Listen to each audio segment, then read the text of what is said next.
Yeah, I knew that was going to be the first one.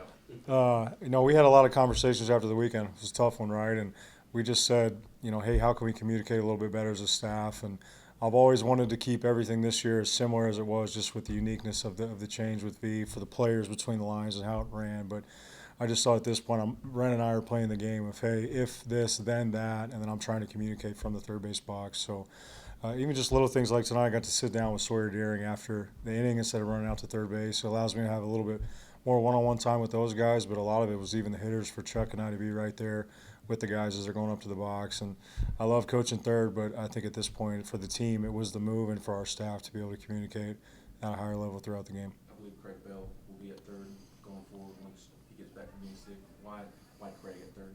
Well, Craig's done it in a national championship game, has done it a long time over at Florida, had a ton of success doing it. And I remember being real young in this league and watching him do it, and yeah, he can do this at a high level. And so we always talk about in this building, if you say you're going to do something, you need to do it. And so I told the team yesterday after we sat down as a staff and met throughout the course of late Sunday night, we were talking into Monday. And when Craig was a little under the weather, it was like, hey, Kiff, by the way, you're going over there today. So he did a good job. I'm glad he got hit by a ball, too. Hopefully it'll slow him down a little bit. But yeah, that was where the thought process came from. Do you feel like the biggest benefits on the pitching side of things, of being able to communicate and make those decisions? Yeah, I just think in general, even like Reese, we were able to talk it through his approach and stuff, right? And then also, too, just we don't have a conversation or talk to the hitters.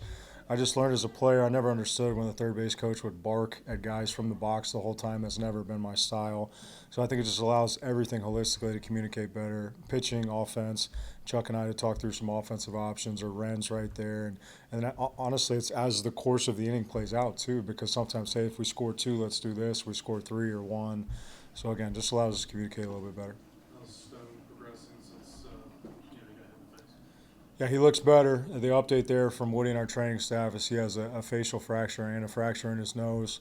He's in great hands with our people here. Dr. Clank has done an amazing job with him, but he's a huge part of our team and will continue to be. Now he's got to get some of that swelling down in his eye before we figure out what the next steps are. But Stone, he was here today. He was here yesterday as well. So sending good vibes to him. I know, again, we all said a prayer for him over the deal. It was a very, very scary deal, but love that kid, and he's going to bring a lot of value between now and when he's back out on the field for us again. Is it safe to say you got to wait till the swelling goes down to kind of determine any type of timeline there is? Yeah, that's hilarious. Just got to wait on that swelling. How do you imagine y'all balance the catcher duties while he is out? I think G. Wright, that was one of the things we wanted to get the box checked. I mean, we've gone, I don't want to say slow with that, but smart. I think just with the hamate bone and as he's gone about it, we don't want him to take one in the spot and all of a sudden he can't swing the bat for us. And he can really play center field too. So it'll be some combination of him and Levi on the weekends. I think Trent continues to get better and better. And as he's swinging the bat, I think it opens some things up with Stone out of the lineup. But, Levi haven't done it, and then Garrett now being back into a little bit older. We'll kind of mix and match based on, hey, what does that mean with Jay in center or Garrett? And, we'll look through those things this week once we dive into LSU a little more. I was going to ask to that point, will that be more about which one of those guys you trust more behind the plate, or more about how it affects the rest of the lineup when whoever's back there? Well, I think the uniqueness of the trust factors. Again, I've been in the trenches with those guys. That's a position group that I work with on a day-to-day basis, so I trust all of them to do it. And I think it's even as just having a conversation with some of the pitchers. Hey, what is your preference here, or whatever it may be, and then ultimately we have to make the decision. But they're all capable of doing it at a high level defensively, and they know that in the standard. And we talk about that in recruiting all the time. And we always talk about just catch it, keep it in front, control the running game, and everything is a bonus. And with those guys, whether it be Trent or Levi or Garrett, they're capable of swinging the bat too. What is Hankins' status, and where was he at before he suffered the injury over the weekend? He was just continuing to get better. He's another guy we're waiting. I know he's going to meet with some doctors, and it was just a tough deal, kind of a weird spot on the turf down there. And again, still waiting to get all the information there as it plays out a little bit, but there's a pretty good chance he's going to miss some time as well with that knee.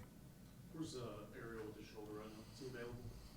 He would probably be available, and you ask him, he's always available, right? So I pulled him aside over at Vanderbilt, and there's some spots where, again, I'm sure people are saying, hey, why is Ariel not going in there as good as he is defensively? But I just told him, we have to keep the big picture in mind. I know we're in the middle of SEC, but when it was starting to affect his ability to make the routine play, that's when we had to hit pause a little bit. So he's been under eval with Woody and our staff as well, and I don't see it being any kind of long-term deal, but just he's always running hard, diving for balls and whatnot. So hopefully we'll get him back out there soon. I think Garrett's only had 3 games where he's played catcher and hit leadoff. How comfortable are you with doing both?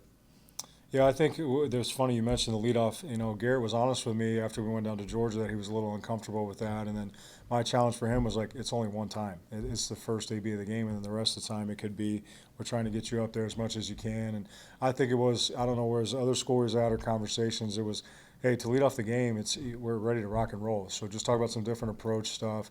I think he thought, you know, maybe he had to kind of change his persona or drive up the pitch count. And we want our guys, regardless of where they hit in the lineup, as much as we've moved it around, to be who they are, to put them in a position to have success. So I think that conversation there really helped him, and he's going to be just fine behind the dish too.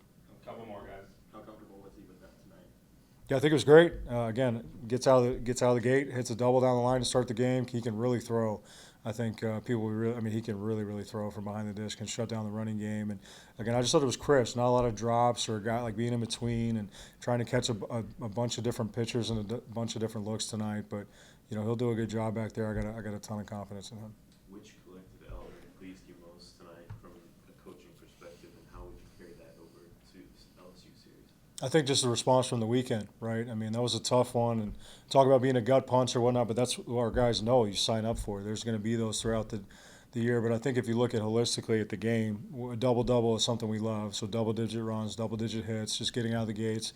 But then also, too, Kiv's done a great job with those guys on defense to have clean game, no errors, as much as we're asking those guys to move from second to third to short, in and out. I thought it was pretty clean. I mean, outside of a few walks, I thought our guys really responded to the internal meetings we had yesterday and just some perspective stuff going into the rest of the year and making sure that we're controlling the narrative and how we go through this, and everything we want is right in front of us. So it was a good sign from our crew tonight. Do you know what your starting rotation will be this weekend? Ren and I will talk about this tomorrow. I would imagine it will change a little bit.